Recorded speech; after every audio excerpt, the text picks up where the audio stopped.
We have a group of entertainers that are here. We have Z.A.M, and they are singers, songwriters, rappers, dancers, performers, all around entertainers, and all around bad bitches. I'm sorry, I just had to go there. I had to say it.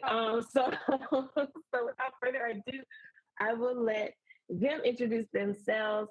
Z.A.M. Hey guys, we're Z.A.M official. Tell us a little bit about yourself so we can get our audience familiarized with you guys. Sure, absolutely. So we're Z.A.M official. We originally are from Boston, Massachusetts. That's where we all met. That's how we became the best of friends. We took a trip to Miami right when the pandemic started, and we got into our creative space during that time. So we hooked a mic up to a lamp and we started making music during the pandemic.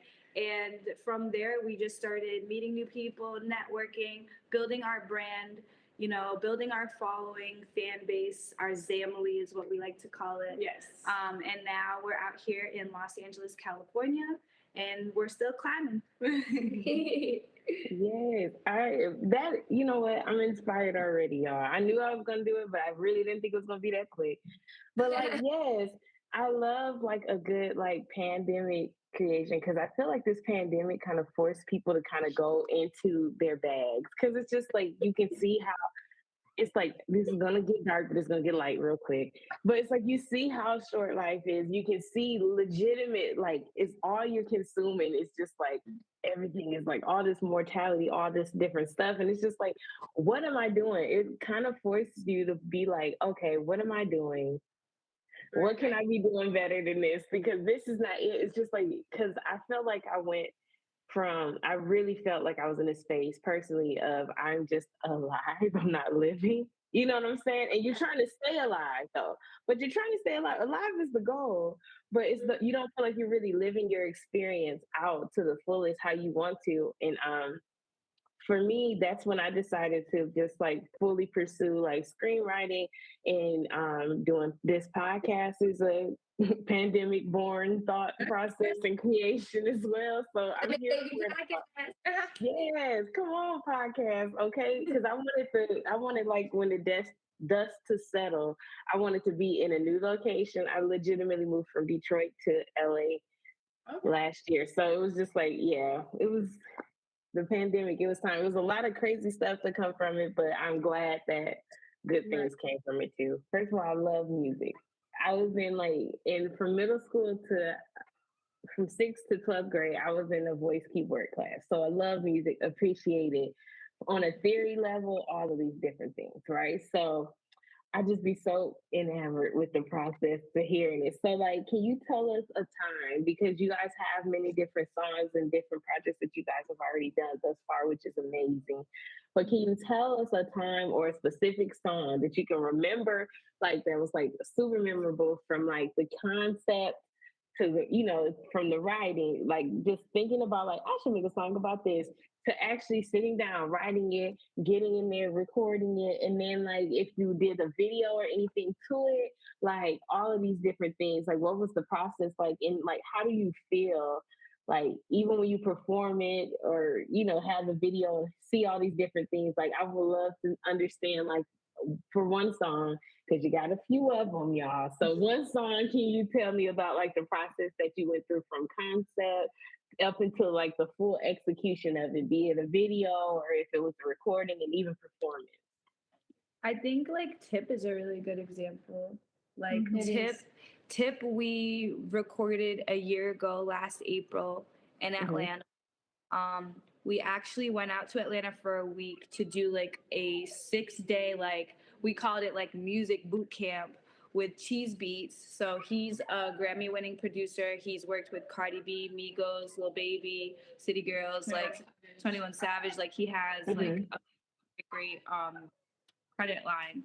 So, we went out there, we met him for the first time, and it was kind of our first time getting into that habit of listening to a beat be made from scratch, like nothing at all. He starts, playing some drums, like playing some beat, and then it keeps building and building and building. And so we're hearing all this happen, and then words start flowing out, and we're kind of just like practicing time just like freestyling out loud. And so Tip was like really like a group effort, like from the hook to, you know, all the verses and things like that, you know, the breakdown of the beat, like that was one of our first, like, I feel like masterpiece songs that we created. We were really excited about it for a long time. And then also like we're starting to get the visual stuff together for it now, because we have such a specific idea for the music video.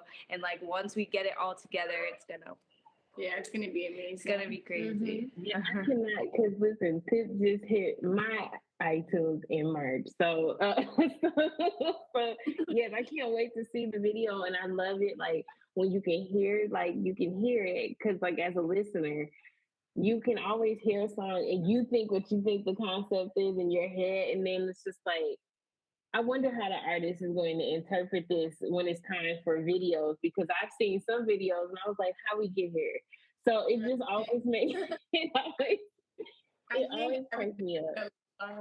Our concept for Tip, like it's definitely out of the box, but still in the box. If that makes sense. No, it does. It's like in the box. It's like it won't be like you guys just like, or maybe it will be, but like just walking down like just the street with like a baby stroller and be like, what? How we get here? But you know, but I'm excited to see it, and definitely we're going to support you guys. We're going to support your music anyway, but we definitely going to support your visuals as well. I'm excited to see what that's going to look like. Y'all, I'm very excited.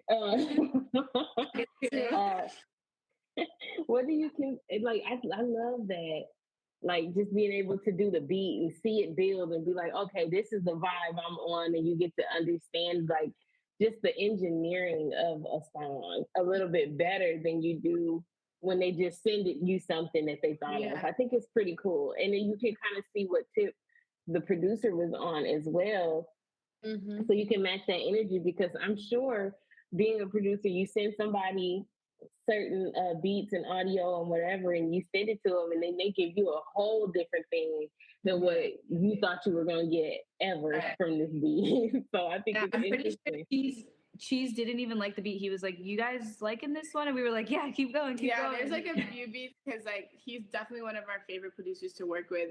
There's a few beats that he's done for us where he's like, wait, like you guys like this? Like I was about to make another one. We're like, no, like, you know, we love that one. Keep doing it. So, and having him make them from scratch, it just gives you an opportunity to like pick out an element like the 808s or the hi-hats or just anything from the beat and just rap on that. And that's what makes songs really fire.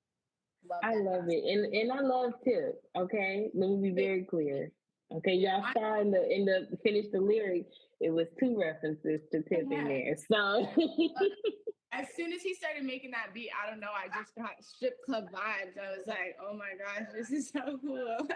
Okay, especially we want to be outside, so we want to have some outside music. So I appreciate it. It's the time outside.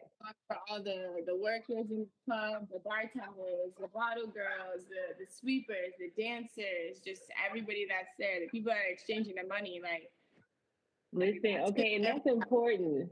That's important when you got to work in a space and you might be hearing a song all the time. Because I like in retail, like the songs they used to play in stores, it just be like, oh my God, y'all. I used to work at Forever 21. I used to work at Journeys, bro. Oh my gosh. I used to work at Old Navy, so it's like that little mix, especially around the holidays, it just be like, all right, enough. Next question. What would you guys consider to be your most rewarding creative project that you executed? Most rewarding? I would say that our first mixtape was pretty satisfying to us, just because it came from like all different elements. Like certain songs were old, certain songs were brand new that we made to fit in. And it's just like that last studio session where everything just came together. We were like, wow, like we are creative. Yeah, it was definitely. That was definitely one of our proudest moments for sure. It was great to just have something that wasn't just one song come out. It was a collective of songs and something we worked hard on and put our energy into. So we love back to Miami. And we also feel like the story that's being told from the start to the finish, like it just all came together so perfect that we're very, very proud. For those of y'all who listen to it, you heard that story, right? Okay, because like, listen, because y'all needed to go back to Miami so y'all could form, and y'all could get that off. Because look at y'all running right back into them questions, y'all following the way. Because I wanted you guys to be able to tell us, like about that project actually. So could you talk a little bit more about that? Yeah. So, Fun Girl Volume 1 is actually a series of 4 mixtapes that we plan to put out. We're planning to do one for each season. So this was our winter project. There'll be a spring project, a summer project, and a fall project. They might not all be this year. It might go every other for the next 2 years. But regardless, you guys are going to get it. The first one was winter, so we did more R&B vibes. We told a story about, you know, kind of starting a relationship off when you're getting to meet a guy, you know, and then you're starting to like fall for him, and then he's acting funny. So then you start distancing yourself, and now he's mad because you're distancing yourself, and then you just call it, it's over. You know, so that's pretty much just the time of this tape. So going into the spring tape, I'll give you just a little bit. It's gonna be like we're on our boss shit now. Relationship, not doing none of that. It's all about that money, about them bills, and we going hard for the spring. You know, spring vibes got to be bouncy, hard 808s, all that good shit. Yes, and good thing about spring vibes, you can ride those right on in the summer too. Because I like my bass to knock in the summer as well. So I love that, and I'm excited to just kind of see how that journey, because I always love a good story in the music and in the art. So I love that it's going to be a series. We love a series here. Okay, so I'm very excited because that was literally a question and you answered it perfectly. I ain't even gonna ask you. So that was amazing. I love when this happens. What or who creative juices have flowed, y'all? Y'all have allowed me to be in the Z.A.M official brain for just like an hour, and I really appreciate y'all for that. So what or who inspires you guys as artists? I love J. Cole. We stand. I love J. Cole. Yeah, honestly, the I think it's an album. I don't think there's a tape. I think it's his first album. The album that really made me want to rap is Davies Kyrie Chanel. That's still his Davies as well. Hardest project to date. His new stuff is still cool. You know, I still love him as an artist, but Kyrie Chanel just went so stupid that came out in 2016, and then I listened to it for a whole year straight, a repeat type.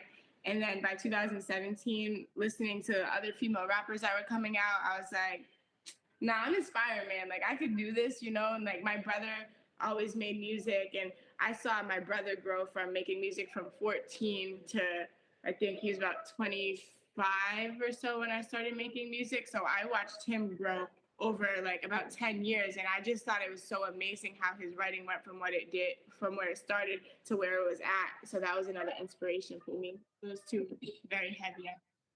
I love that. I love J. Cole too, y'all. Listen, I love y'all anyway, but I think I'm inspired by a lot of different people and a lot of different genres of music. Like, and I think it's just the feeling that they give you, like Sir for R&B, like he just hits me in that way. You know what I mean? Reggaeton, Romeo Santos, like I don't even know what he's saying, but it just hits you.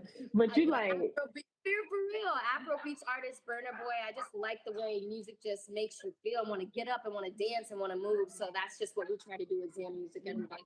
We really listen to everything. So it's hard.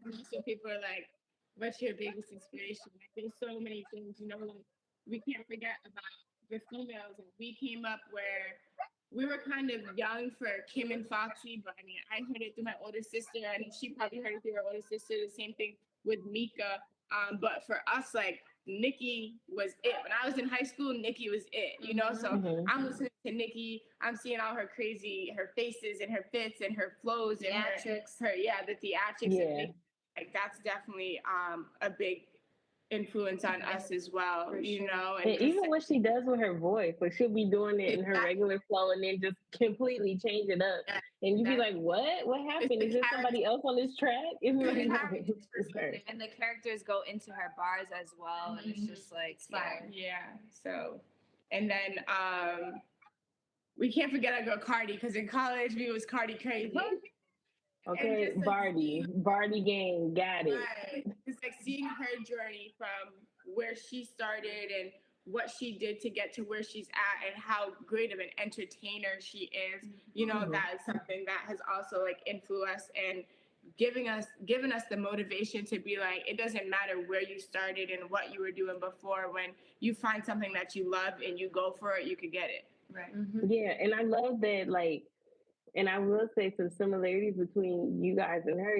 Like, she owns who she is, and she owns exactly her lane. Like, she's like, okay, well, I'm not trying to be this X, Y, and Z. I'm only going to be me, and that's what y'all came to see. So that's what y'all gonna get. Like, and I love that. Stay, but if you don't, there's the door. Like.